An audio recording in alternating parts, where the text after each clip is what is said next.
No sé cuántos de ustedes les gusta ir al cine. A mí me gusta mucho ir al cine.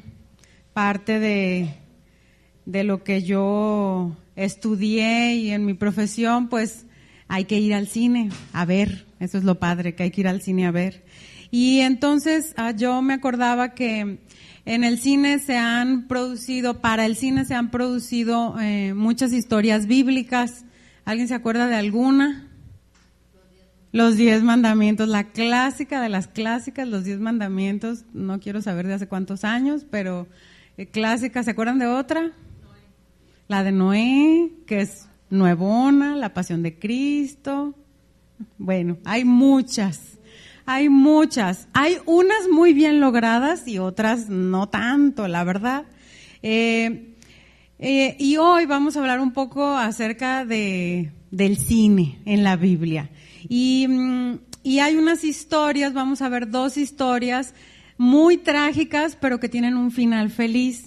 Porque yo no sé ustedes, pero yo me he encontrado en mi vida con que me veo como si fuera la protagonista de una película que está pasando por un problemón y le urge un final feliz a la historia. Entonces vamos a empezar con el éxito taquillero. El éxito taquillero es una historia en la Biblia que en cada vez que hay una película, que normalmente las ponen en Semana Santa, siempre ponen esa parte. De todo lo que van a escoger, esa es una historia que nunca olvidan. Vamos a ir por favor a Juan 8. Yo les voy a leer la Reina Valera 2015, pero usted puede leer la que más le guste. Juan 8. Y siempre ponen esa escena. A lo mejor de los milagros de Jesús ponen unos sí, otros no, pero siempre ponen esa escena. Juan 8, versículo 1, en la Reina Valera del 2015 dice: pero Jesús se fue al monte de los Olivos y muy de mañana volvió al templo. Todo el pueblo venía a él y sentado les enseñaba. Entonces los escribas y fariseos le trajeron una mujer sorprendida en adulterio y poniéndolo en medio le dijeron: Maestro, esta mujer ha sido sorprendida en el mismo acto de adulterio. Ahora bien, en la ley Moisés nos mandó apedrear a las tales. ¿Tú pues qué dices? Esto decían para probarle, para tener de qué acusarle. Pero Jesús, inclinado hacia el suelo, escribía en la tierra con el dedo. Pero como insistieron en preguntarle, se enderezó y les dijo: el de ustedes que esté sin pecado sea el primero en arrojar la piedra contra ella. Al inclinarse hacia abajo otra vez, escribía en tierra. Pero cuando lo oyeron, salían uno por uno, comenzando por los más viejos. Solo quedaron Jesús y la mujer que estaba en medio. Entonces Jesús se enderezó y le preguntó: Mujer, ¿dónde están? ¿Ninguno te ha condenado? Y ella dijo: Ninguno, Señor. Entonces Jesús le dijo: Ni yo te condeno. Vete y desde ahora no peques más. Esta conversación entre la mujer sorprendida en el adulterio, que por favor apúntele bien, no es María Magdalena. La Biblia no dice cómo se llama en ninguno de los evangelios. En el cine siempre les encanta poner que se llama María Magdalena y la verdad es que la Biblia no lo dice. Entonces es la mujer adúltera, punto, no sabemos cómo se llamaba. Entonces no sea víctima de Hollywood, por favor. Es una de las escenas de los evangelios más populares en el cine. Veíamos que nunca falta, siempre ponen. Y nos vamos a centrar en los versículos 10 y 11. Hay mucho que decir de los versículos 1 al 9, pero nos vamos a quedar con los versículos 10 y 11. Jesús le da una promesa a esta mujer. Le dice: ni yo te condeno. No la mandó al infierno. No tuvo que hacer penitencia para librarse de sus pecados. No tuvo que vivir arrastrando su pasado y su vergüenza a las siguientes generaciones. Ahí donde Jesús, en ese versículo donde dice ni yo te condeno, viene de una palabra griega que se llama katakrino, que significa declarar culpable y dictar sentencia. Así como si fueras no solo el juez, sino también el fiscal. Entonces, Jesús no se comportó como un fiscal espiritual para esa mujer. Le dijo, ni yo te condeno, no la mandó a la silla eléctrica espiritual tampoco, sino que le dijo, ni yo te condeno. ¿Por qué? Porque si nos vamos a Juan 3:17 y 18, en la Biblia, Jesús tenía un propósito y Jesús no podía negar ese propósito. Ahí atrasito en Juan 3:17, la Reina Valera de 1960, leemos, porque no envió Dios a su Hijo al mundo para condenar al mundo, sino para que el mundo sea salvo por él. El que en él cree no es condenado, pero el que no cree ya ha sido condenado porque no ha creído en el nombre del unigénito Hijo de Dios. Entonces Jesús no venía a condenar a la gente, venía a rescatarla, venía a salvarla.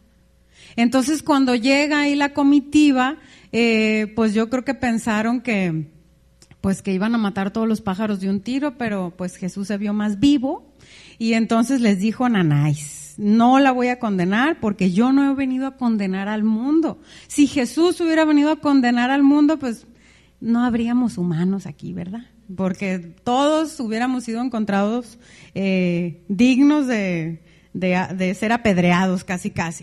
Entonces nosotros vemos que con este encuentro que tuvo la mujer adúltera con Jesús, ella pudo tener algunos beneficios y nosotros podemos entender que cuando nosotros nos encontramos con Jesús, Él es todo lo que necesitamos para ser libres. Así, punto y final. No importa el pasado, no importa de dónde venimos, Jesús es suficiente. O alguien valiente se va a levantar la mano y va a decir, no, Jesús no es suficiente, Jesús es el primer paso, pero Jesús no alcanza. No, ¿verdad? Estaríamos mal si dijéramos eso. Las palabras de Jesús le trajeron verdadera libertad a la mujer. Y nos traen a nosotros verdadera libertad cuando nosotros decidimos vivir para Él. El rescate de Jesús es absoluto. Totalmente, por eso el mensaje se llama un rescate de película. Porque el rescate que Él hizo de esa mujer es absoluto. Su restauración es total, no a medias. No la medio salvó, no la medio libró. No le dijo, bueno, pues ni yo te condeno, pero mira, en el contrato hay unas letritas chiquitas al final donde, ¿verdad? Tú vas a estar obligada a irte hincada de aquí a tu casa y si no, pues ya no va a funcionar el asunto. En 1 Corintios 15,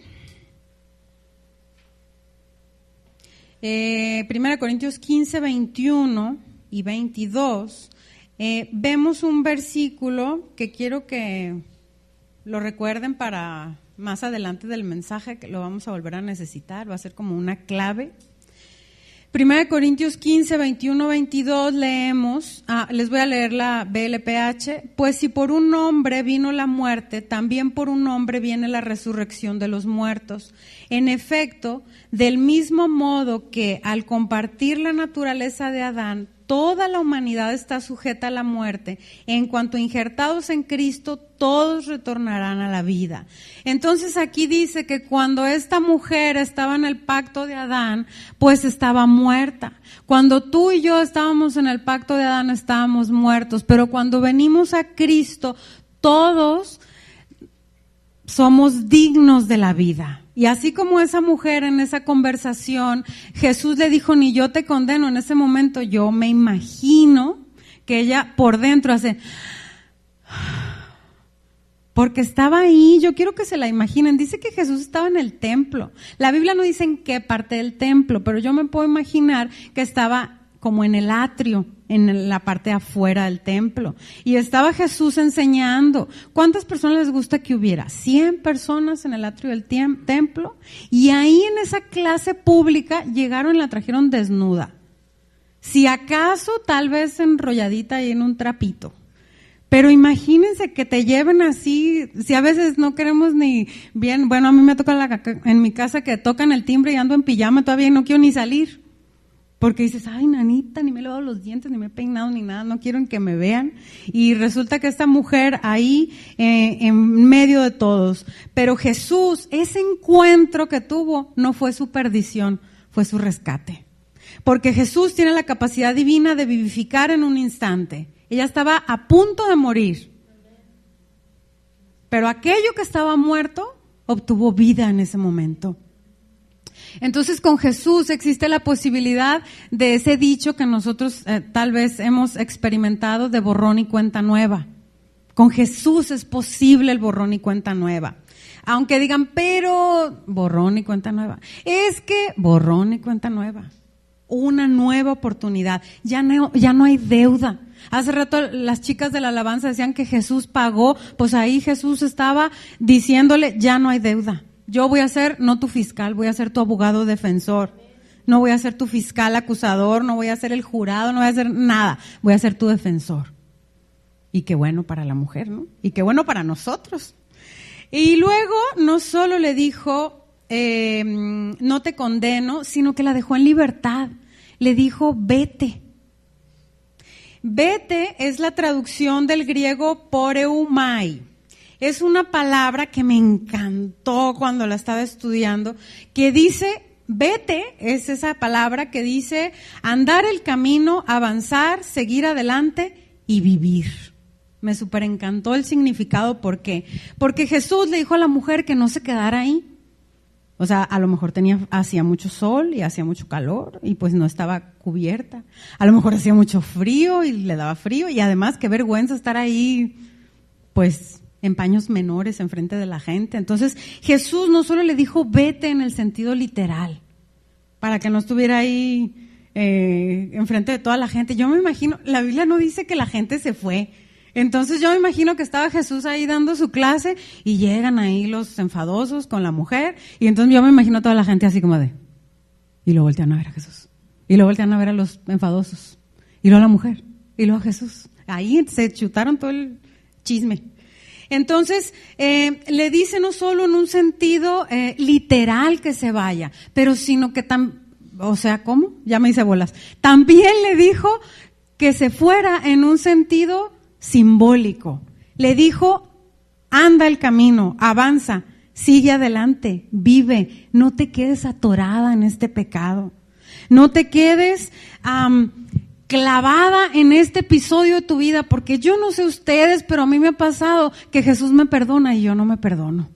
Y le doy vueltas a lo mismo y a lo mismo, y yo solita me echo sal en la herida y me aplasto la llaga y me quedo. O sea, Jesús ya desde cuándo me perdonó y yo le sigo dando vueltas y vueltas y vueltas a lo mismo. Y no nos perdonamos, no lo superamos y peor aún, tenemos miedo de las consecuencias que van a ir a futuro y no me voy a detener porque ya platicamos de eso hace como un año, pero mucha gente se queda con miedo al karma y entonces a lo que va a suceder en las generaciones futuras cuando la Biblia es bien clara. Entonces por eso Jesús le dice, vete, sigue tu vida, no te quedes clavada y atorada en esta circunstancia terrible, sí, difícil, sí, fea, sí, pero no te quedes ahí. Avanza, vive.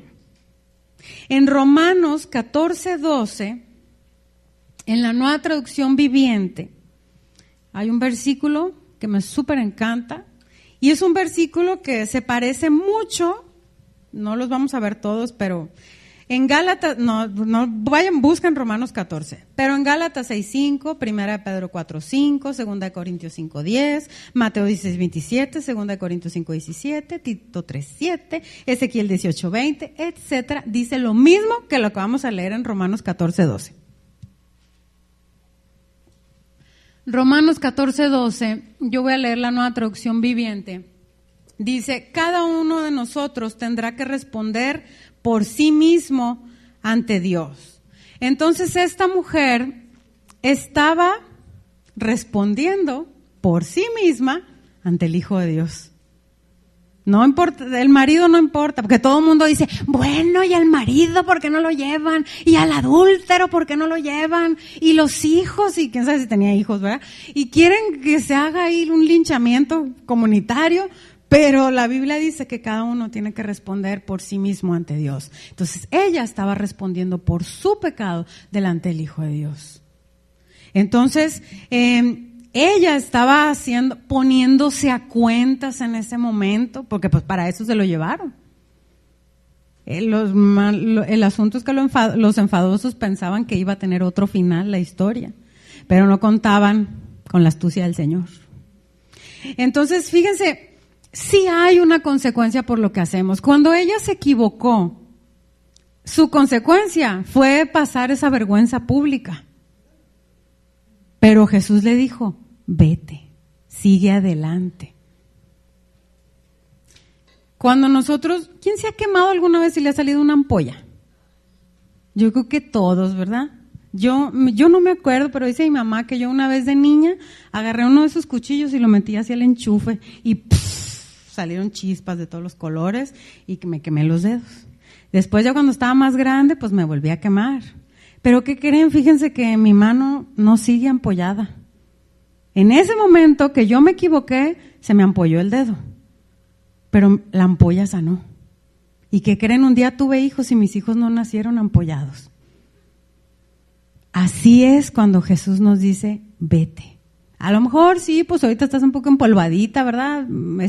Ampolladita, pero ahorita nos vamos a encargar. Sin embargo, no quiere decir que la mujer iba a vivir ampollada por el resto de su vida y que sus generaciones iban a nacer ampollados. ¿Por qué? Porque Jesús es suficiente. Ese encuentro que tuvo ella cuando Jesús le dijo, vete, significaba que Jesús era suficientemente poderoso para rescatarla y restaurarla totalmente en un santiamén, así, en un parpadeo. Y luego le dio una orden. Le dijo, desde ahora no peques más. Y en el griego yo estaba investigando qué era eso de no pecar más, porque yo decía, pues, a lo mejor ya no va a ser adúltera, pero pues no es de que ya nunca en la vida jamás va a volver a pecar, porque todos pecamos, dice la Biblia, y todos nos equivocamos todos los días. Pero entonces la palabra, que es hamartano, es errar en el blanco y perderse el premio. A mí así como que yo dije, pues pecar va a ser ensuciarse o algún otro significado, pero me llamó la atención que es errar en el blanco y perderse el premio. Y se traduce como equivocarse o pecar.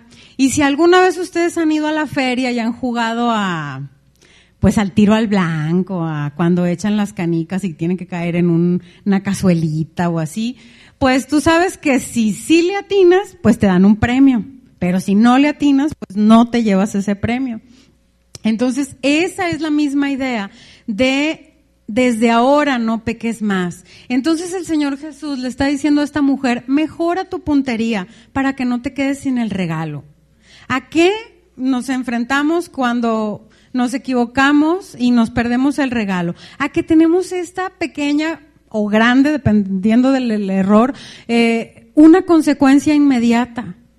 Y ella estaba ahí humillada en el templo, imagínense estar ahí, a lo mejor cuando ella andaba haciendo sus planes y sus errores de andar con el hombre con el que andaba, nunca pensó que la iban a descubrir, porque normalmente cuando nosotros hacemos algo que está mal, nunca pensamos en que nos van a descubrir, siempre pensamos que nos va a salir todo muy bien, todo nuestro plan que hacemos cuando queremos equivocarnos, pero ella estaba ahí siendo víctima de la humillación pública y entonces Jesús le dice, practica tu tiro al blanco, practica tu puntería y ya no te equivoques. Porque si te sigues equivocando, te vas a quedar sin el premio que es la paz, el gozo, la tranquilidad de saber que estás haciendo lo correcto. Esa como satisfacción de decir, ahí la llevo. Porque no sé ustedes, pero la mayoría de las personas cuando se equivocan, la culpa ahí la andan cargando como un costal, saben que se equivocaron y no hay qué hacer porque no van con Jesús. A ella la llevaron, pero nosotros podemos ir por nuestro propio pie a la presencia de Dios. Entonces fíjense bien, la redención, justificación, salvación, rescate, como le usted quiera llamar, es instantánea. El proceso de santificación es el que dura toda una vida. Pero Jesús en ese momento le dijo, vete y desde ahora no peques más. ¿Cuántos segundos dura esa conversación entre la mujer y Jesús? 5 segundos, 10 segundos, en ese instante ella se fue justificada, redimida, salvada, porque obviamente que ellos la querían matar. Porque en la ley del Antiguo Testamento decía que si una persona era sorprendida en adulterio, ¿qué le esperaba? La muerte por lapidación, es decir, el apedreamiento. Pero si se acuerdan, luego Jesús ahí en unas conversaciones dice que se empezaron a dar cartas de divorcio, ¿saben? Y luego Jesús dice, por la dureza de los corazones. ¿Y saben por qué se empezaron a dar las cartas de divorcio? Porque si se hubiera lapidado a toda la gente que era adúltera, media población no existiría. Entonces dijeron, ay, pues como que está disminuyendo la población, ¿verdad? Creo que vamos a tener que hacer un plan B. Y le hicieron una añadidura y una enmendadura a la Torá y pusieron, o también se puede dar carta de divorcio, para que no haya tantos fallecidos. Y entonces yo dije ay, qué feo. Entonces, la redención, la justificación, la salvación es instantánea. La nueva historia empieza con Jesús cuando le dice desde ahora no peques más. Y vamos a ir a Romanos 8:1.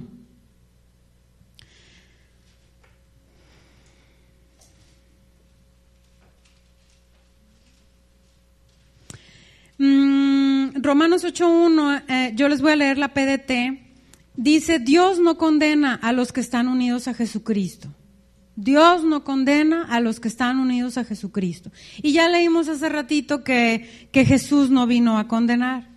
Entonces aquí en Romanos 8 vemos que estar unidos a Jesús significa que le amamos, que dejamos la vida de pecado para que la libertad y ese proceso de santificación continúe. La orden de no pecar más equivale a estar como unidos a Cristo, porque no se puede vivir en ambos mundos. No podemos vivir unidos al pecado y decir que estamos unidos a Cristo. Vamos a estar unidos a alguno de los dos lados. O estamos unidos a Cristo o estamos unidos a la vida de pecado. Miren, alguna vez nos vamos a equivocar. Yo me equivoco todos los días. Ustedes les pueden preguntar, sobre todo a mis hijos, y ellos van a dar fe y legalidad de que yo peco todos los días y que me equivoco todos los días. Pero estoy en el proceso de santificación. Mi anhelo no es vivir en pecado. Mi anhelo es cumplir el propósito de Dios. ¿Eso qué quiere decir? Que a lo mejor cuando nosotros llegamos a Cristo, decíamos 100 mentiras al día. Y Jesús nos dijo, justificada, salvada, rescatada, redimida. Y entonces, ok, yo digo, Señor, quiero aprender, y empiezo a leer la Biblia, y empiezo a estudiar, y entonces ahora, en vez de 100 mentiras al día, ahora digo 50. Y luego en un siguiente tiempo digo 20 mentiras al día. Y luego 10, y luego 5, y luego 1, y así. Y así con todos los pecados.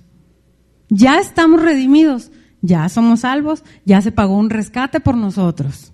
Ya fuimos justificados ante el Dios Padre. Pero ahora empieza ese proceso. Entonces por eso Jesús le dice, vete y desde ahora no peques más. O sea, ya no vuelvas a ver al hombre con el que te encontraron, ya, deja eso. Y entonces a lo mejor ella ya nunca más volvió a ser adúltera, pero ahora le faltaba arreglar todos los otros pecados.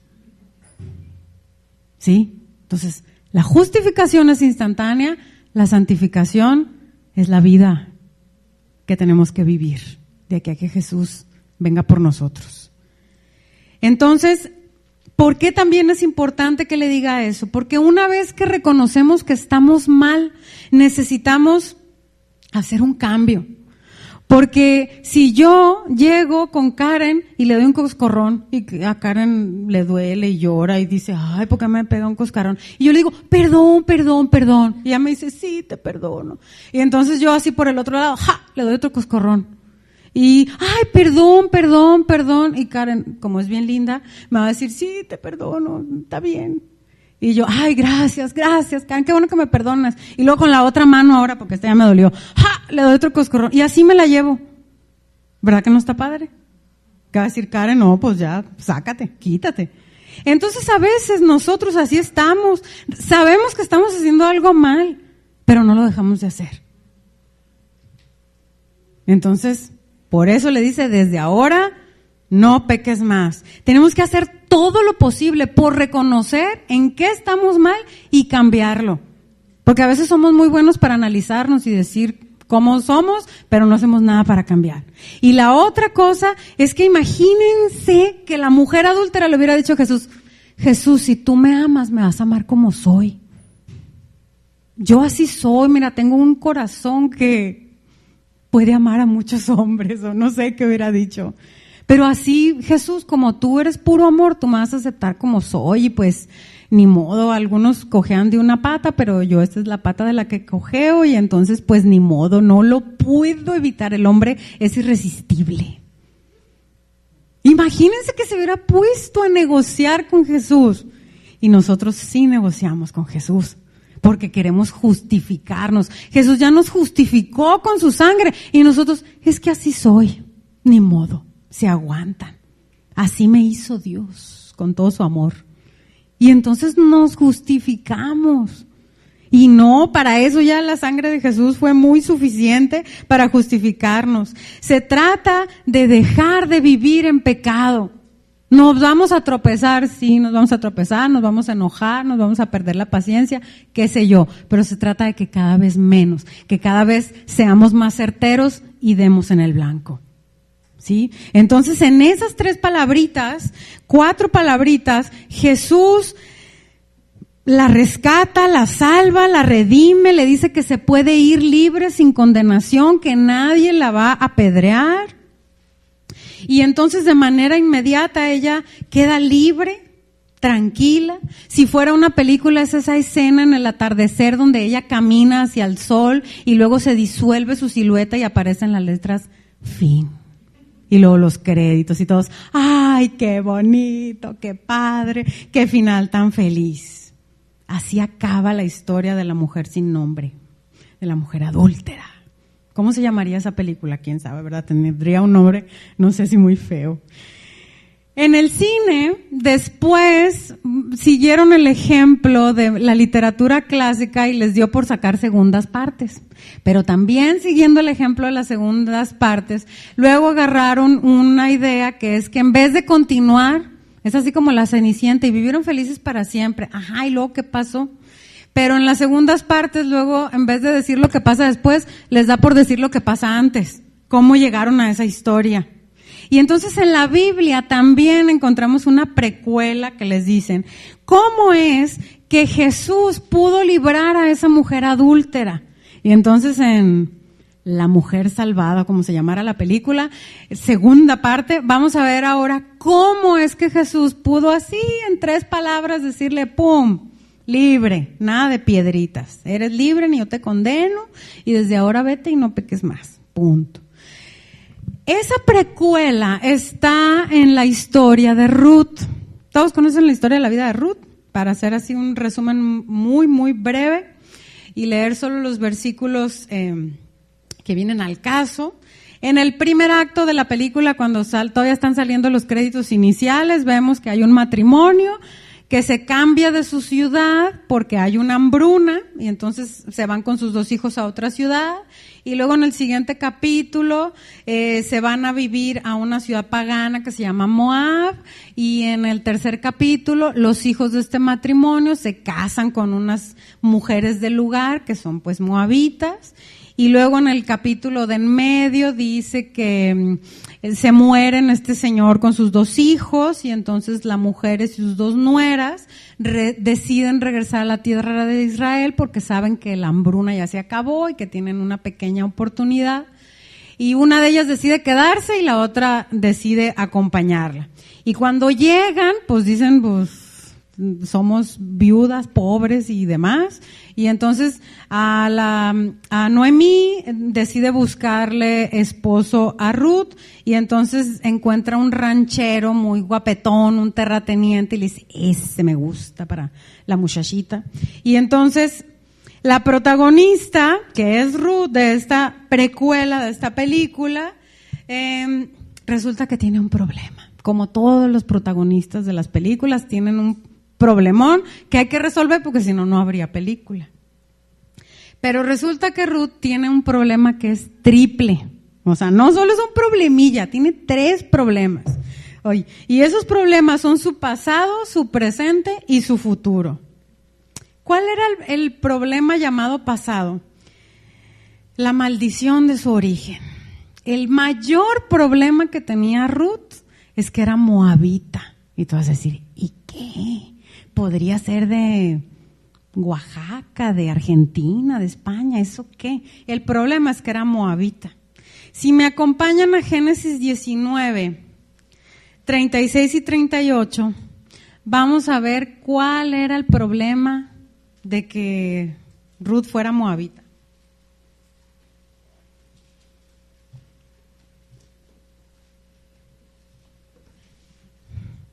Génesis 19, 36, les voy a leer la Nueva Biblia al Día, dice: así que las dos hijas de Lot quedaron embarazadas de su padre. ¿Sí se acuerdan quién es Lot, verdad? El pariente de Abraham. Las dos hijas de Lot quedaron embarazadas de su padre. La mayor tuvo un hijo a quien llamó Moab, padre de los actuales moabitas. Y la hija menor tuvo un hijo a quien llamó Ben-amí, padre de los actuales amonitas. Qué cosa tan aberrante, horrible y demás.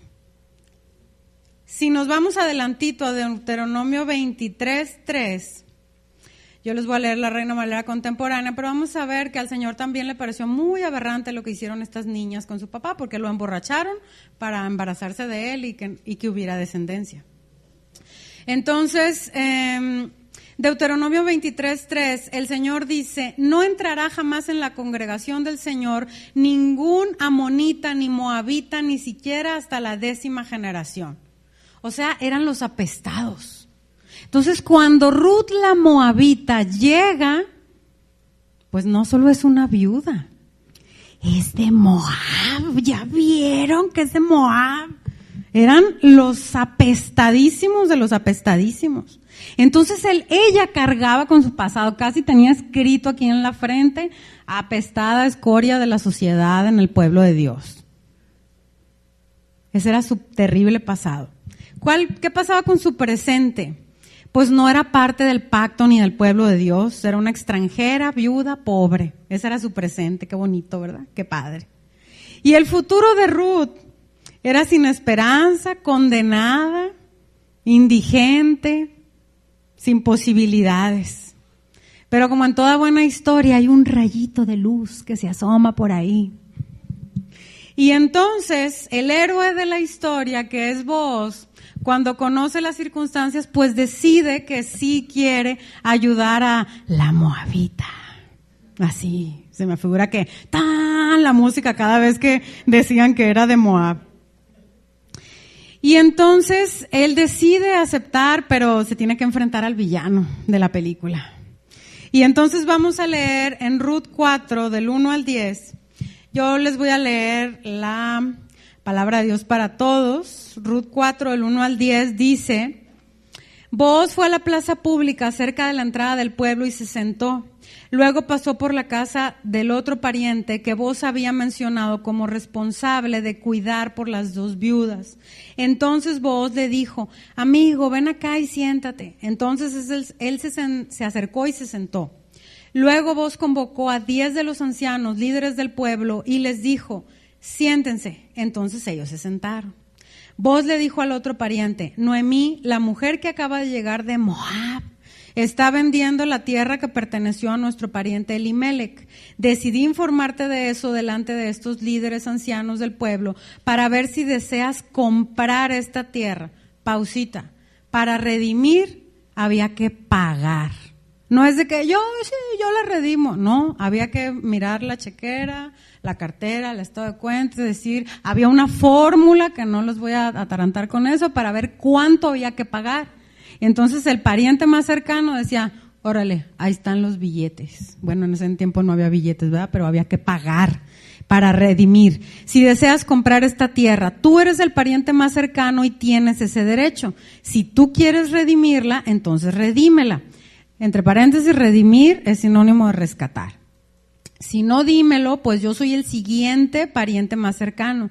Entonces el otro pariente, el más cercano, dijo: yo la redimiré. Yo creo que sacó sus cuentas y dijo: pues tengo tantas ovejas y sí, sí, yo la puedo rescatar, sí me alcanza, sí me ajusta para rescatarla. Entonces Booz le dijo, cuando le compres la tierra a Noemí, comprarás también a Ruth, la mujer moabita, para restaurar el nombre del difunto en su herencia. Al oír esto, el pariente respondió, yo no puedo redimirla, pues arruinaría mi propia herencia. Así que como yo no puedo redimirla, puedes redimirla tú para ti mismo. En aquellos días en Israel se acostumbraba a quitarse un zapato y entregarlo a la otra persona a manera de factura por el intercambio de bienes o por redimir la tierra. Entonces, cuando el pariente le dijo a Booz, puedes redimirla tú para ti mismo, se quitó el zapato y se lo dio a Booz. Luego Booz le dijo a los ancianos y a todos los ciudadanos presentes en el lugar, todos ustedes son testigos que le compro a Noemí todo lo que le perteneció a Elimelec y a sus hijos Quilión y Mahlón. También tomo por esposa a la viuda de Mahlón, Ruth, la moabita. La estoy tomando como esposa para restaurar el nombre del difunto en su herencia, para que así su nombre no desaparezca de su gente y de su pueblo. Ustedes son testigos hoy. Esta negociación que se da aquí con los ancianos en la entrada de la ciudad es muy importante, porque no lo vamos a leer, pero en Levítico 25 vemos que el pariente más cercano tenía que rescatar la tierra del hombre que se había muerto. Entonces primero tenía que cumplir requisitos. Tenía que ser el pariente más cercano, normalmente era el hermano del muerto. Entonces el hermano tenía, número 1, ese derecho. Y número 2, su obligación era pagar por esa tierra. Debía querer y debía poder pagar. Porque ¿cuántos hemos estado que queremos, pero no podemos? O podemos, pero no queremos, no nos interesa. Entonces tenía que querer y que poder.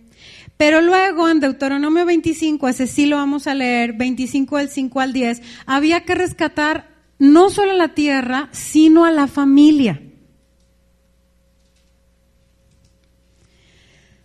Deuteronomio 25:5 en la Reina Valera de 1960 dice, cuando hermanos habitaren juntos y muriere alguno de ellos y no tuviere hijo, la mujer del muerto no se casará fuera con hombre extraño. Su cuñado se llegará a ella y la tomará por mujer y hará con ella parentesco. Y el primogénito que ella diere a luz sucederá en el nombre de su hermano muerto, para que el nombre de éste no sea borrado de Israel.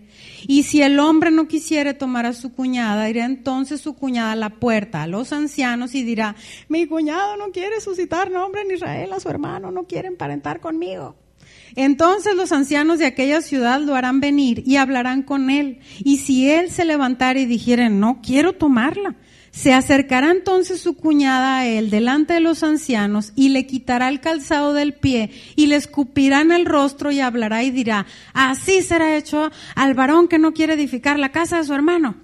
Y se le dará este nombre en Israel, la casa del descalzado. Era una vergüenza que te quitaran la chancla enfrente de los ancianos.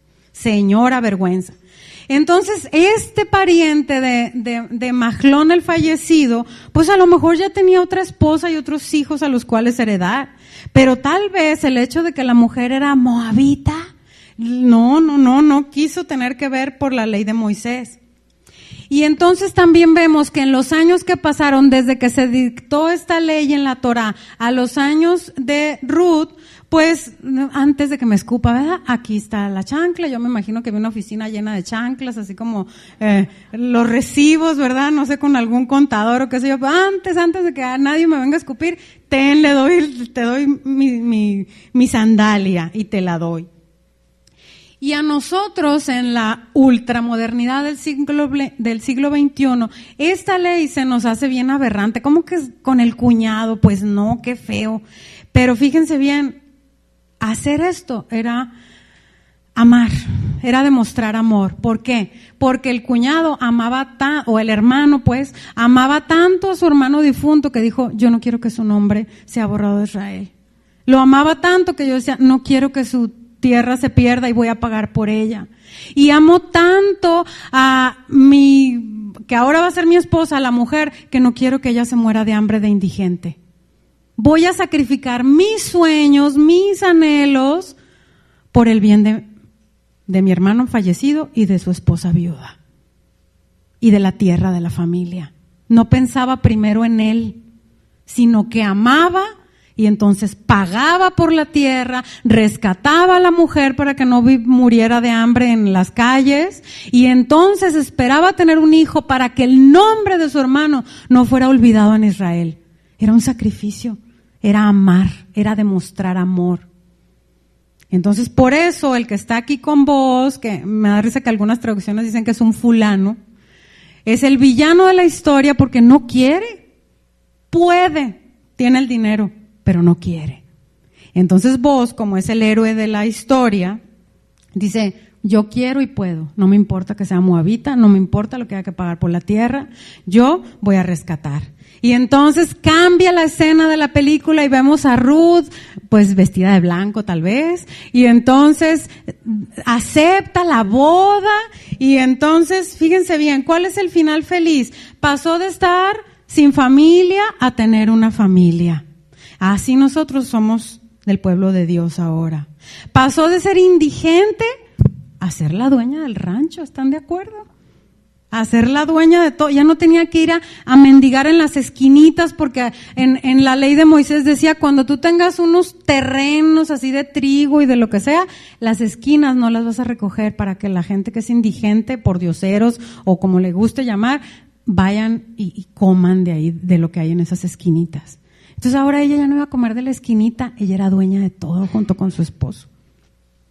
Ya no tenía que decir, ay, soy moabita. No, ahora su nombre era un nombre en Israel, era la señora de Boaz, ahora.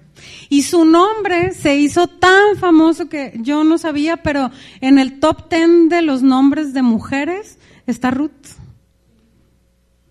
Aquí solo tenemos a una. Pero en todo el mundo está en el top 10 de los nombres más aclamados y solicitados para las niñas. No solo se salvó el nombre de su hermano, sino que se salvó el nombre de ella. Y además tuvo un futuro. Ya su pasado no importaba, se arregló su presente, pero también se arregló su futuro. ¿Por qué? Porque de su descendencia vino el rey David y de ahí vino Jesús.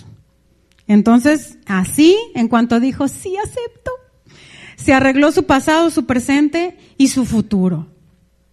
Vamos a ir, a manera así como de cierre, al Nuevo Testamento, a Efesios 2, para encontrar un resumen de estas dos historias, de estas dos películas que acabamos de narrar así rápidamente. Y en Efesios 2 vemos qué es lo que sucede con estas historias. Efesios 2:12, voy a leer el 12, el 13 y el 19. Dice, y acuérdense de que en aquel tiempo estaban sin Cristo. La mujer adúltera, la mujer moabita y tú y yo estábamos sin Cristo, ¿cierto?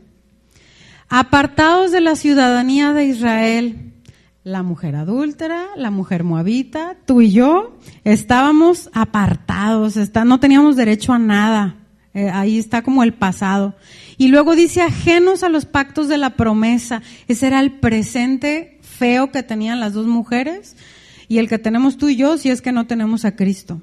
Y luego dice estando sin esperanza y sin Dios en este mundo.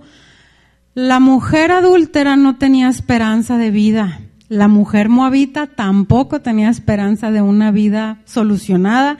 Y tú y yo pues tampoco sin Cristo. En el versículo 13 dice, pero ahora en Cristo Jesús, ustedes que en otro tiempo estaban lejos, han sido acercados por la sangre de Jesús. Vos rescató a Ruth, Jesús rescató a la mujer adúltera y Jesús también nos rescata a ti y a mí y nos restaura. Y luego en el 19 dice, por lo tanto ya no son extranjeros ni forasteros, sino conciudadanos de los santos y miembros de la familia de Dios. Así como Ruth, la moabita, estaba sin casi perro que le ladrara, así estamos nosotros, sin esperanza. Y entonces traigo una tablita, la puedes poner, está como por episodios, Pupi, así, dale. Hice una tablita de comparación para comparar 3 películas. Dale, Pupi. no funciona, ni si le tientas. ¿No quiere? Bueno, no importa. Vamos a hacer una comparación entre la mujer adúltera, la mujer moabita y tú y yo. ¿Solamente así? Bueno, no importa. Fíjense bien, en la película, en la precuela estaba la moabita, en la película de la mujer adúltera y luego la secuela que somos tú y yo. Hay un trasfondo trágico, manchado e indeseable. Todos venimos de donde mismo, como me la pongan. Y luego pon la otra, Pupi. Fíjense bien, el problema de Ruth era su nacionalidad. El problema de la mujer sin nombre era el adulterio. Nuestros problemas eran los muchos pecados. Ninguno de los 3 capítulos teníamos expectativas de salir bien librados. A la moabita le esperaba la indigencia, a la adúltera le esperaba la lapidación y a ti y a mí nos esperaba el lago de fuego. En la precuela, la moabita es confrontada por los 10 ancianos que estaban en el pueblo. La mujer adúltera por los líderes del templo, y tú y yo estamos confrontados por los 10 mandamientos. ¿Por qué? Porque ahí estaban y nosotros de alguna u otra manera sabíamos que los teníamos que cumplir, pero no los cumplíamos, solo los conocíamos. Y por más esfuerzo que hiciéramos, no los íbamos a poder cumplir, porque solamente a través de Cristo podemos satisfacer las demandas de la ley. Entonces los ancianos que están ahí sentados son símbolo y figura de la ley. La que sigue, Pupi. Y luego la moabita no fue redimida por el pariente, porque no quiso, no pudo, no le dieron ganas. La mujer adúltera no fue redimida por el amante, ni siquiera se presentó. No quiso, no pudo. Y tú y yo no fuimos redimidos por Adán. ¿Se acuerdan que les dije? Ahí en Corintios hay un versículo que va a ser clave. Nosotros no pudimos ser redimidos por Adán. Adán no era suficiente. Necesitábamos a Cristo. Entonces, a vos no le molestó el origen de la moabita, a él le importó, la mujer quiso y pudo cumplir con su deber. A Jesús no le molestó el pecado de la mujer adúltera, le importó la mujer, quiso y pudo cumplir con su deber para justificarla. Y a ti y a mí, a Jesús, no le molesta la muerte en la que estamos. Ahí en 1 Corintios leímos que en Adán todos morimos, pero que en Cristo recibimos vida. Entonces, a Jesús no le importó que estuviéramos muertos espiritualmente. ¿Le importamos? Quiere y puede cumplir con su deber. Y luego, la moabita fue rescatada por vos, la adúltera fue rescatada por Jesús y tú y yo también. La moabita es figura de la iglesia, la mujer adúltera está en el tiempo del inicio de la iglesia y tú y yo somos ahora la iglesia. En la precuela, la redención de la moabita fue instantánea en cuanto se casó con vos. La mujer adúltera recibió redención instantánea en cuanto platicó con Jesús y tú y yo recibimos redención instantánea en cuanto nacemos de nuevo. Lo importante es nacer de nuevo, ahí está la diferencia. Entonces, las 3 películas pueden tener final feliz. El final, tanto de la moabita como de la mujer adúltera, como la tuya y la mía, podemos disfrutar de una redención, salvación, restauración total y absoluta, porque Jesús es el único y suficiente para salvar nuestras vidas. Y ya para terminar, nada más quiero decirles, para ahora sí que se queden con este tema, es de que si Dios pudo rescatar a Ruth y pudo rescatar a la adúltera, también nos puede rescatar a nosotros. De lo que sea que estemos viviendo, de lo que sea que estemos pasando. No importa tu pasado, no importa tu trasfondo, no importa cuánto te equivocaste, no importan tus errores. Lo que importa es que como a estas 2 mujeres, te involucres con Jesús. Vos es figura de Jesús, así como la moabita es figura de la iglesia. Él ofrece restauración, Él ofrece justificación, Él ofrece salvación a lo que sea que estemos viviendo. Jesús quiere y Jesús puede. Jesús no es ni como el amante de la mujer adúltera, ni como el otro pariente redentor, que aunque podía, no quiso. ¡Qué egoísta! Pero Jesús no es egoísta, Jesús quiere y Jesús puede. Y tú dices, bueno, pero yo ya fui rescatado, ya fui redimido, ya soy salvo, ya nací de nuevo. Sí, pero todos los días nosotros tenemos una necesidad de Dios. Cada día necesitas ser rescatado por el Señor, porque todos los días nos equivocamos, todos los días empezamos a escribir un pasado, a formar un pasado y una historia terrible, pero Jesús nos ama a pesar de todo. Jesús este día quiere decirte de nuevo, yo pago el rescate, yo soy tu abogado defensor, yo te puedo rescatar, yo te puedo salvar. De la circunstancia que sea. Tal vez tú dices, es que no tienes idea de la cosa tan terrible por la que estoy pasando. Jesús sí tiene idea, y Jesús quiere, y Jesús puede, porque nos ama por igual. No importa tu apellido, no importa lo que tengas en el banco, no importa qué tan alto gritaste anoche o ahorita en la mañana, no importa cuánto te enojaste, Jesús quiere y Jesús puede ser tu pariente que te rescata por amor. ¿Sale? Vamos a orar.